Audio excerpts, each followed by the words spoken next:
Reaksi tegas Rusia dan PBB atas manuver Israel di dataran tinggi Golan. Krisis di dataran tinggi Golan. Reaksi Rusia dan PBB terhadap manuver Israel. Presiden Rusia Vladimir Putin melalui Wakil Menteri Luar Negeri Sergei Ryabkov memberikan tanggapan keras atas langkah Israel yang mencaplok dataran tinggi Golan. Dalam pernyataan yang dikeluarkan pada Senin 16 Desember tahun 2024, Ryabkov memperingatkan Israel agar tidak memanfaatkan krisis yang tengah melanda Suriah untuk melakukan tindakan yang dinilai melanggar hukum internasional. Ryabkov menyebut tindakan Israel tidak dapat diterima dan mendesak negara tersebut untuk mematuhi perjanjian pelepasan tahun ke-1974. Perjanjian ini sebelumnya telah menetapkan zona penyangga antara Suriah dan Israel di dataran tinggi Golan. Saya ingin memperingatkan beberapa pihak di Yerusalem Barat agar tidak terbuai oleh peluang krisis di Suriah, ujar Ryabkov. Kondisi Suriah pasca kejatuhan rezim Assad. Setelah milisi Hayat Tahrir al-Syam (HTS) melancarkan serangan besar-besaran yang menyebabkan jatuhnya ibu kota Damaskus, Presiden Bashar al-Assad mengundurkan diri dan menerima suaka di Rusia. Situasi ini dimanfaatkan oleh pasukan pertahanan Israel (IDF) untuk memasuki zona penyangga di dataran tinggi Golan. Perdana Menteri Israel, Benjamin Netanyahu, mengumumkan rencana memperluas populasi Yahudi di wilayah tersebut meskipun mendapat kecaman dari PBB dan sejumlah negara Arab. Netanyahu menyatakan langkah ini dilakukan untuk mencegah masuknya elemen teroris ke perbatasan Israel.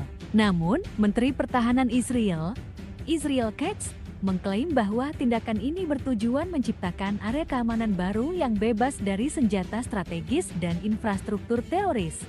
Kecaman dari PBB. Perserikatan Bangsa-Bangsa PBB melalui juru bicara Stefan Dujarric menyampaikan keprihatinannya atas pelanggaran yang dilakukan Israel terhadap perjanjian ke-1974.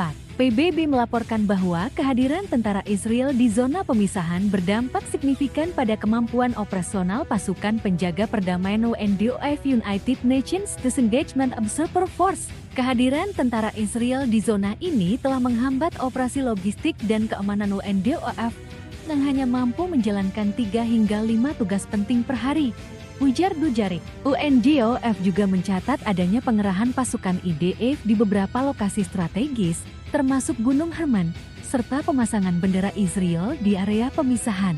Setelah protes dari UNDOF, bendera-bendera tersebut telah dicopot.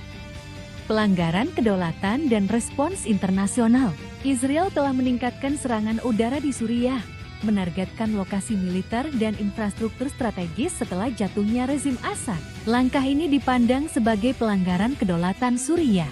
PBB dan beberapa negara Arab mengutuk tindakan Israel yang dinilai memperburuk situasi di kawasan. Tuntutan untuk mematuhi perjanjian pelepasan 1974 kembali digaungkan, menekankan pentingnya menjaga stabilitas dan gencatan senjata di wilayah tersebut. Situasi di dataran tinggi Golan menyoroti konflik geopolitik yang kompleks, dengan kehadiran aktor internasional seperti Rusia, Israel, dan PBB. Penyelesaian krisis ini membutuhkan pendekatan diplomatik yang komprehensif. Pelanggaran terhadap perjanjian internasional tidak hanya mengancam stabilitas regional, tetapi juga melibatkan isu-isu kemanusiaan yang lebih luas.